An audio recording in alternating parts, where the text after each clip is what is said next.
नमस्कार दर्शकों, मैं रश्मि आप सभी का स्वागत करती हूँ हमारे कार्यक्रम उच्च शिक्षा परिचय में। आज की हमारी इस कड़ी में हम बात करेंगे भारतीय कानून की, भारतीय विधि की, क्योंकि कानून की शिक्षा पेशेवर शिक्षा का एक ऐसा पहलू है जो न सिर्फ समाज में कानून की ऐतिहासिक उपयोगिता की दृष्टि से बल्कि भूमंडलीकरण के मौजूदा संदर्भ में भी बहुत महत्वपूर्ण हो गया है। कानून की शिक्षा ज्ञान के सिद्धांतों की रचना करने और उन्हें उन सिद्धांतों को समाज में अपनाने के प्रयासों में एक महत्वपूर्ण कड़ी है।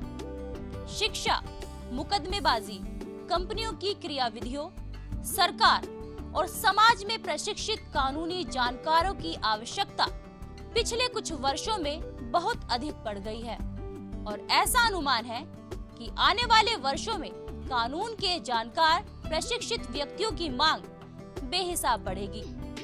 जैसा कि आप सभी जानते हैं कि आज के समाज में अपराध की संख्या दिन प्रतिदिन बढ़ती जा रही है।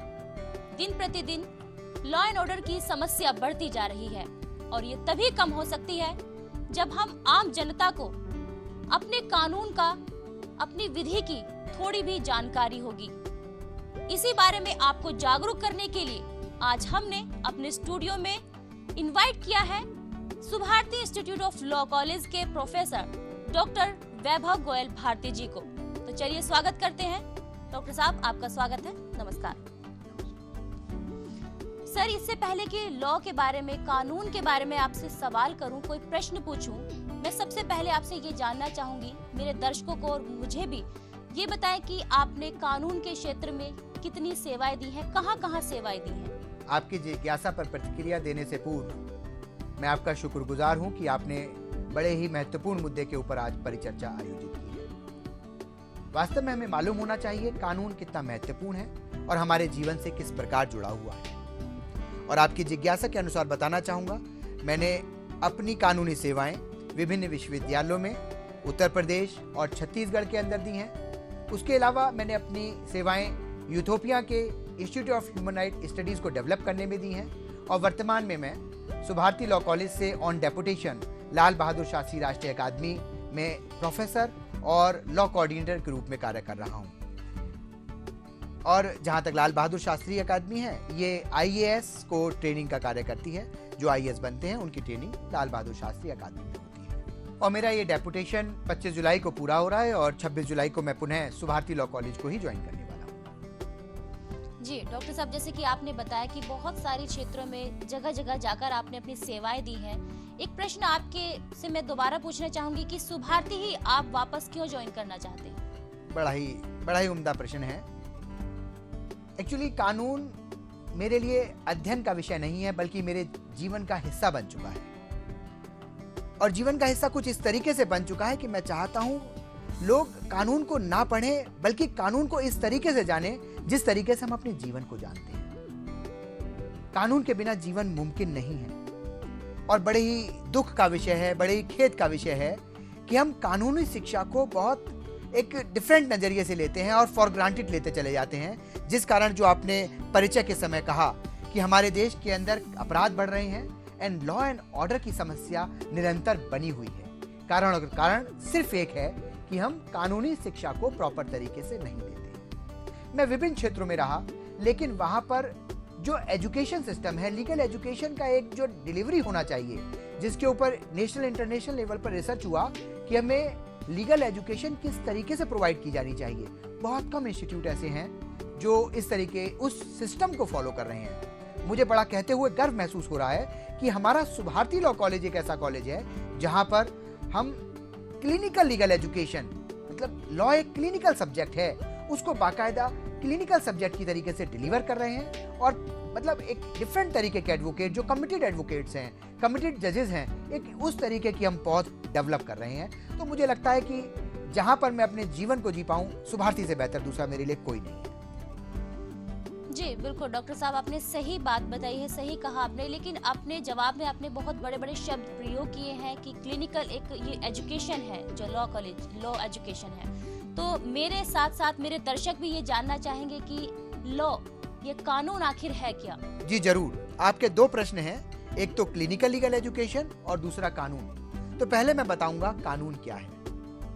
वास्तव में हमारा जीवन, हमारा दिन प्रतिदिन की चर्या सब कानून से जुड़ा है। सुबह के बाद शाम होना, दिन के बाद रात होना, पक्षियों का शाम को वापस लौटना, सब नेचर ऑफ लॉ है।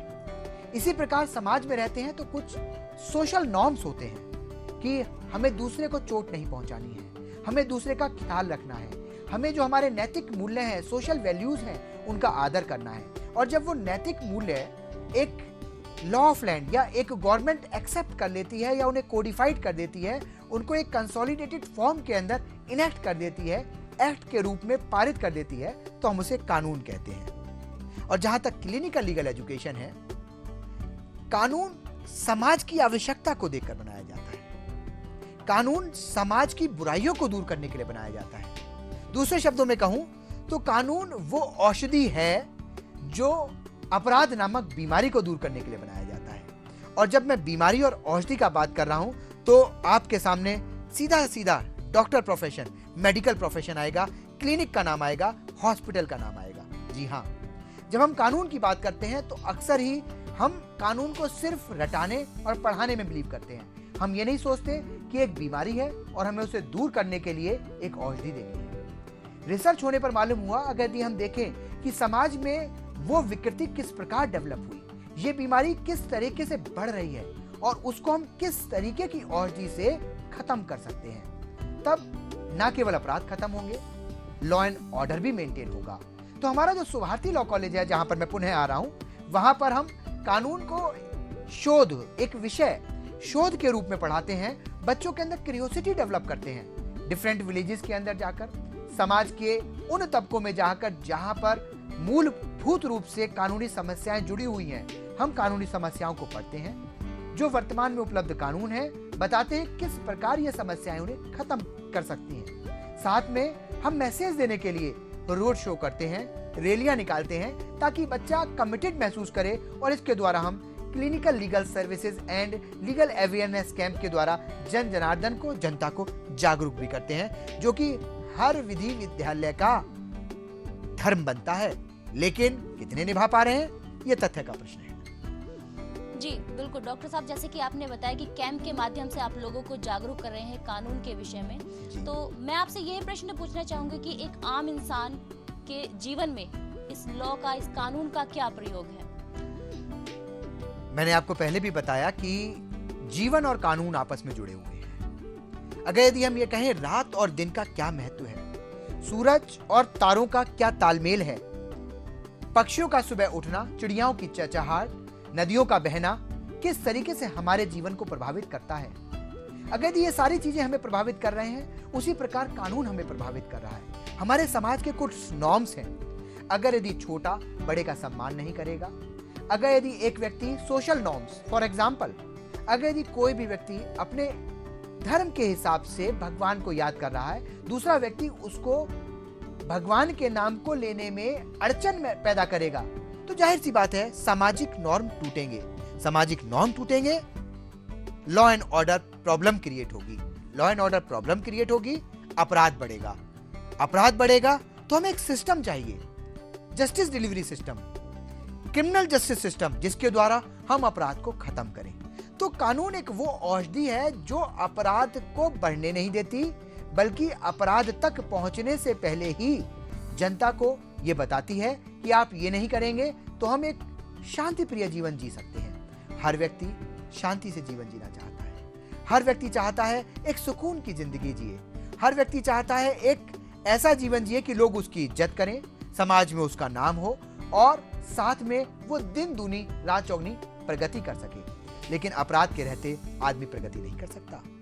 तो आदमी का जीवन जिस प्रकार से उसकी इच्छाओं से जुड़ा है, उसी प्रकार कानून आदमी के जीवन से जुड़ा है। जी प्रोफेसर गोयल, जैसे कि आपने बताया कि लोगों को कैंप लगाकर आप कानून की के विषय में जानकारी दे रहे हैं, उनको जागरूक कर रहे हैं, तो मैं आपसे यही प्रश्न पूछना चाहूंगी कि फिर फैकल्टी की या कॉलेज की क्या आवश्यकता है? जी बहुत अच्छा प्रश्न है। दो जरूरी चीजें हैं जो हर व्यक्ति को मालूम होनी चाहिए। जब हम लॉ पढ़ाते हैं तो बताते हैं लैटिन में कहूंगा इग्नोरेशिया जूरिस नॉन एक्सक्यूजेट। तात्पर्य है कानून की भूल क्षम्य नहीं है। यह माना जाता है कि हर व्यक्ति कानून को जानता है। अब यह जिम्मेदारी किसकी है कि वो हर व्यक्ति को यह बताए कि कानून क्या है। यह जिम्मेदारी डिफरेंट लॉ कॉलेजेस की है। यह जिम्मेदारी लॉ कॉलेजेस के ऊपर बार काउंसिल ऑफ इंडिया अधिरोपित करती है कि जब आप लॉ कॉलेज चलाएंगे, centre of legal education run करेंगे, तो आप वहां पर कम्युनिटी लीगल सर्विसेज प्रोवाइड करेंगे। उसके अंदर हम लोगों को बताते हैं कानून क्या है, आपके लिए कानून किस तरह से महत्वपूर्ण है, आपको कानून क्यों मालूम होने चाहिए, साथ ही विद्यालयों की क्यों आवश्यकता है। देखिए, कहा गया है जब दो बर्तन होंगे तो आवाज तो आएगी ही। इसी तरीके जब हम समाज में रहेंगे और समाज के अंदर कुछ लोग रहेंगे तो समाज के अंदर मतभेद होंगे, लड़ाई झगड़े होंगे। तब क्या हर व्यक्ति अपने लड़ाई झगड़े को एक नियमबद्ध तरीके से, बिंदुवार तरीके से जज के सामने, कोर्ट के सामने या अथॉरिटीज के सामने पेश कर सकता है? नहीं, इतना आसान नहीं है। तो प्रशिक्षित एडवोकेट चाहिए, वो एडवोकेट जो कोर्ट का समय बचाएं और चीजों के सार को कोर्ट के सामने प्रस्तुत कर सके। तो ये कार्य जो सेंटर ऑफ लीगल एजुकेशन है, ये लोगों को डेवलप करते हैं और बताते हैं कि किस तरीके से वो कोर्ट ऑफ जस्टिस के अंदर या डिफरेंट कोर्ट्स के अंदर आपराधिक मामलों को या वो मामले जिनके अंदर कानूनी बिंदु रहता है उसको कोर्ट के सामने रखें, या किस तरीके से उन मामले का जल्दी से जल्दी निपटारा किया जा सके ताकि लोगों को न्याय प्राप्त हो सके। जी प्रोफेसर साहब, जैसे कि आपने अपने जवाब में अभी बात की, नाम लिया बार काउंसिल ऑफ इंडिया, तो सबसे पहले मैं आपसे यही पूछना चाहूंगी कि बार काउंसिल ऑफ इंडिया का रोल क्या है। साथ ही मैं आपसे ये भी पूछना चाहूंगी कि जैसे आपने बताया कि एक प्रशिक्षित या डिग्री होल्डर वकील की हमें आवश्यकता पड़ती है, फिर आप बात कर रहे हैं जागरूकता की। अगर लोग जागरूक हैं तो वकील की क्या आवश्यकता है? जी, आपके 3 प्रश्न हो गए इस प्रकार। मैं तीसरे प्रश्न से लेकर चल रहा हूं कि लोग जागरूक हैं तो वकील की क्या आवश्यकता है। लोग जागरूक हैं तो उन्हें मालूम है उनके अधिकार का हनन हुआ है। अब आपने देखा होगा पिछले 2 साल से चल रहा है अपने अधिकार को, जागो ग्राहक जागो, अपने अधिकारों को जानो।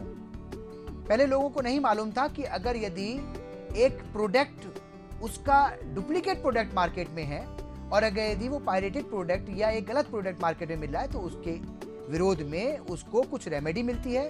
कुछ कोर्ट्स हैं जिनको हम कंज्यूमर फॉर्म के नाम से जानते हैं और वहां पर जाकर वो कंप्लेंट लॉन्च करा सकते हैं। जागरूकता, जिससे हम जानेंगे कब हमारे अधिकारों का हनन हुआ और विधि में इसके लिए हमारे पास रेमेडी है। वो रेमेडी कोर्ट के सामने कौन प्लीड करेगा? अगर यदि हम रूटीन कोर्ट की बात कर रहे हैं, सिविल या क्रिमिनल कोर्ट्स की बात कर रहे हैं, तब हमें जरूरत पड़ती है एडवोकेट्स की। एडवोकेट वो होते हैं जो लॉ ग्रेजुएट होते हैं। लॉ ग्रेजुएट कहने का मतलब जिन्होंने 3 वर्षीय या 5 वर्षीय लॉ का कार्यक्रम किया हो।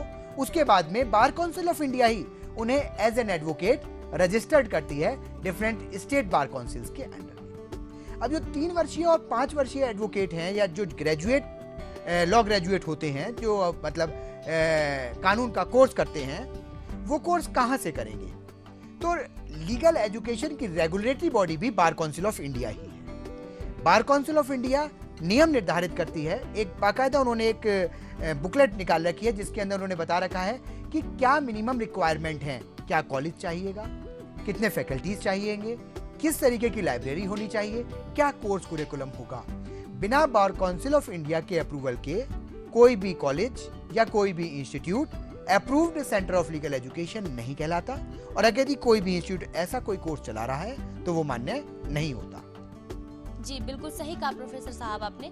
तो दर्शकों, जैसे कि आप देख रहे हैं आज के हमारे कार्यक्रम उच्च शिक्षा परिचय में आज हम बात कर रहे हैं भारतीय कानून की, भारतीय विधि की। तो यहाँ वक्त हो गया एक छोटे से ब्रेक का। ब्रेक से वापस आएंगे तो बहुत सारी जानकारियाँ प्रोफेसर साहब से लेंगे।